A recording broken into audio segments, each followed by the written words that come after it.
Bonjour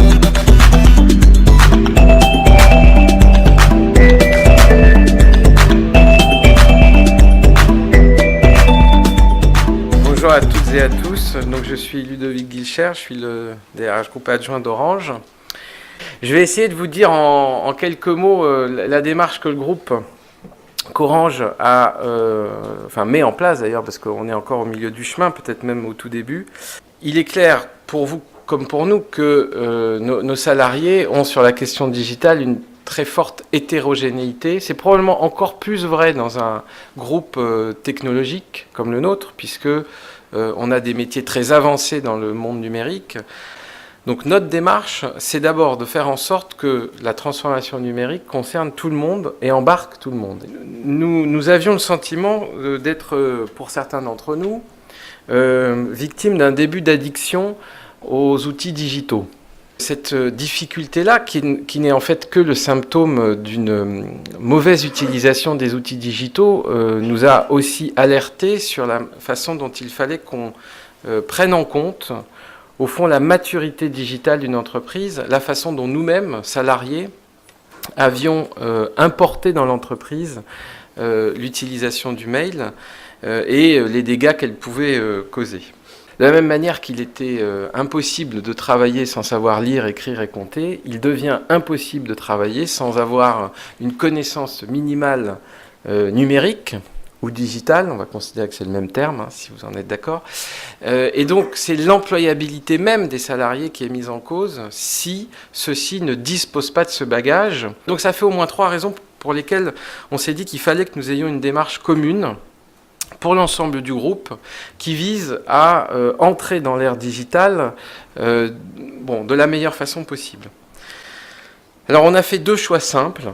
La gouvernance qui a été choisie par Stéphane Richard était assez simple. Il a considéré qu'il y avait 3 aspects à cette transformation. Un qui concerne le client, et donc c'est un membre du COMEX qui en est responsable. Un qui concerne nos offres à destination des entreprises, et c'est un autre. Et un qui concerne la transformation digitale interne, et il a confié ça au DRH Group. Je vais essayer d'illustrer ce qu'on a voulu faire. Donc la première, sensibiliser, la deuxième, former, et la troisième, équiper ou fonctionner.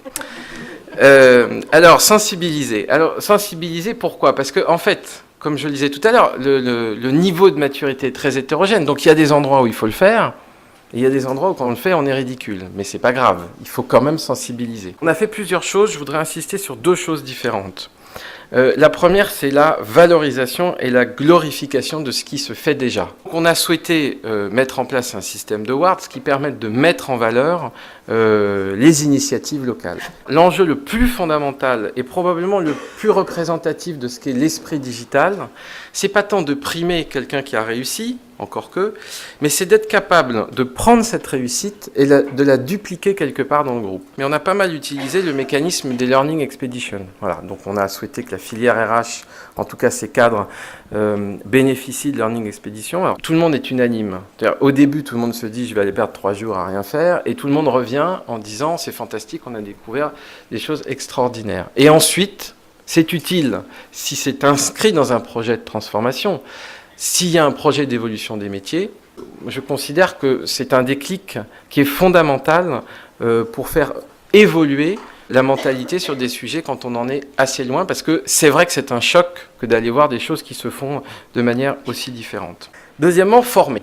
Nous avons fait le choix de former, de proposer à l'ensemble des salariés du groupe de passer, de réussir même, un passeport digital, composé d'une vingtaine de vidéos et de quelques quiz, avec un dispositif qui était un peu nouveau, c'est-à-dire qu'ils avaient le droit de liker les formations, la possibilité de liker les formations, donc de les recommander. Ils avaient le droit de ne pas regarder les vidéos et de juste passer les quiz, et même ils avaient le droit de ne pas passer le passeport. Ce dispositif, c'était pour nous le début de la révolution de la manière de former dans le groupe, donc c'est le début. Ça a bien pris parce que c'était assez participatif. Mais je crois que ce à quoi nous avons été particulièrement attentifs, c'est que ce ne soit pas un dispositif uniquement digital. Nous avons fait le choix, dans ce déploiement, de passer d'abord par un temps présentiel, porté par la ligne managériale, de sorte qu'elle ne se sente pas bypassée par ce dispositif, mais aussi parce qu'il nous est apparu indispensable pour lever les freins, car il y en a, à l'adoption, à l'entrée dans le monde numérique, pour lever ces freins, qu'il y ait un temps présentiel, qu'il y ait un temps d'échange autour de ces deux questions, pas seulement, je vous rassure, mais quand même, souvent autour de ces deux questions, pour que à la fois chacun comprenne que le digital, c'est un canal, c'est un moyen supplémentaire qu'on va ajouter à une gamme existante. Donc, ce dispositif, on l'a complété en testant d'autres outils comme le MOOC, comme les MOOC. Et c'est en fait pour nous, clairement, donc dans les renouveaux du travail, une évolution très forte du monde de la formation. Aujourd'hui, la question, c'est la formation. Nous passons d'un modèle où l'ingénieur formation construisait son cours sur une slide, mettait les slots dans le bon sens, le passait à un chef de projet qui organisait le contact avec les différents animateurs, qui passait ça à un assistant ou une assistante pour la partie logistique, qui enfin le passait aux formateurs qui eux-mêmes dispensaient un cours en présentiel, enfin dans une salle. Bon. Aujourd'hui, ça ne se passe plus comme ça quand on a une ressource digitale. On met autour de la table, de la même manière qu'un marketeur se met autour de la table avec le SI et l'ergonome, on met autour de la table l'ingénieur formation, le web développeur et l'ergonome pour construire en même temps, peut-être pas tout à fait dans la journée, mais pour construire en même temps le dispositif, la ressource digitale dont on va avoir besoin.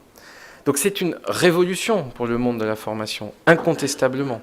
Donc la fonction RH, d'une certaine manière, elle est aux avant-postes de cette question-là, parce qu'elle est elle-même concernée, elle est elle-même impactée, et nous lui avons demandé d'être capable non seulement de porter la transformation digitale dans l'entreprise, mais aussi de la faire pour elle-même. Voilà. Nous avons choisi maintenant d'aller un cran plus loin et de construire un MOOC justement sur l'appropriation et l'utilisation des outils digitaux. Voilà. Parce que on a beau tourner autour du pot, le digital, c'est pas que les stars et c'est pas que les étoiles dans les yeux, c'est aussi concrètement la maîtrise quotidienne des outils digitaux. Sans maîtrise des outils digitaux, il ne peut pas y avoir de digital réussi. Nous travaillons maintenant d'arrache-pied sur ce qu'on a appelé équiper. Équiper pour nous, c'est à la fois les modes de fonctionnement et les modes de management, et en fait, c'est pas l'équipement. La question de l'équipement vient après la réflexion sur l'usage, l'insertion dans un processus métier. Le choix, en effet, a été d'équiper métier par métier en ayant une réflexion sur la manière dont, par exemple, un vendeur entreprise peut bénéficier d'une tablette dans son dialogue avec le client. Et donc comment il l'utilise concrètement dans son dialogue avec le client. On a en gros 4 leviers principaux pour faire évoluer nos modes de fonctionnement. Le premier, c'est évidemment le collaboratif. Bon, c'est développer le collaboratif. Pourquoi ? Parce que nous sommes tous organisés en silos et qu'une bonne façon de casser les silos, c'est d'utiliser un réseau social interne transverse. Un réseau social, ça veut dire c'est un profil et une marque. De sorte que quand on dit on va sur le réseau social, tout le monde va sur le même réseau social. On commence à utiliser l'outil collaboratif dans un processus métier. La recherche, évidemment, l'avait fait avant tout le monde. Il faut maintenant qu'on arrive à le faire dans des métiers du quotidien. La deuxième chose, j'irai plus vite, c'est le télétravail. Mais vous en avez déjà parlé. Le troisième levier, c'est les espaces de travail. Donc, nous considérons que dans les deux grands leviers du contrat de travail, il y a l'espace et le temps. Si vous conjuguez des outils collaboratifs, le travail à distance et la modification de vos espaces de travail, on a une manière de faire bouger l'ensemble dans lequel la transformation numérique n'est qu'un levier, certes, mais qui est une évolution assez lourde. Donc, nous avons fait un certain nombre de tests sur les espaces de travail. On a ouvert un plateau qui s'appelle Villa Bonne Nouvelle à des startups externes, avec d'ailleurs un artiste en résidence pour s'ouvrir à tous les sens. Mais l'idée qui est là, c'est qu'il y ait des projets internes qui vivent avec des projets externes et qu'il se crée une dynamique de méthode agile, de start-up, on va dire, entre l'interne et l'externe. On travaille évidemment parallèlement sur les modes de management. Nous sommes tous convaincus que le manager digital, il est d'abord un manager, que c'est peut-être un peu ce qu'on avait oublié. C'est quelqu'un qui doit développer ses collaborateurs, donner une vision, donner un sens, accompagner plus que micromanager et micropiloter. faire confiance, déléguer. C'est une évolution difficile.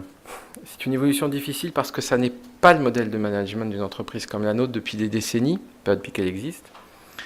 Ça veut dire que ni les managers ni les salariés n'ont été habitués à ce mode de management. Et qu'il y a des résistances qu'on peut comprendre des deux côtés. Et que donc le chemin, c'est pas de forcer les gens, c'est de comprendre comment passer d'un point A à un point B sans faire perdre tous les repères et en faisant en sorte que le produit fini, le travail quotidien ou les objectifs annuels soient atteints. Et puis la grande surprise que nous avons sur les jeunes générations, commune à plusieurs entreprises, c'est qu'au fond, quand on les interroge sur « êtes-vous favorable à la transformation digitale, à la transformation numérique ?», ils nous regardent avec un œil amusé, considérant qu'on ne sera jamais capable d'arriver à faire ce qu'ils font dans leur vie quotidienne, considérant que ce dont ils disposent dans leur vie professionnelle est tellement loin de ce qu'ils font dans leur vie professionnelle qu'ils veulent bien donner, comme on dit, un coup de main. Mais de là à imaginer qu'on va faire ensemble la révolution, c'est quand même une autre histoire. Notre ligne générale est de considérer que l'expérience salariée, au fond, elle est fondatrice de notre expérience client. Notre ligne stratégique est, mais va être encore renforcée autour de l'expérience client. Et après y avoir bien réfléchi, on considère que pour que cette transformation digitale, qui encore une fois n'est qu'un levier, soit bien comprise, bien perçue, nous voulons l'intégrer dans un discours plus général qui est l'expérience salariée, qui elle-même est au service de l'expérience client.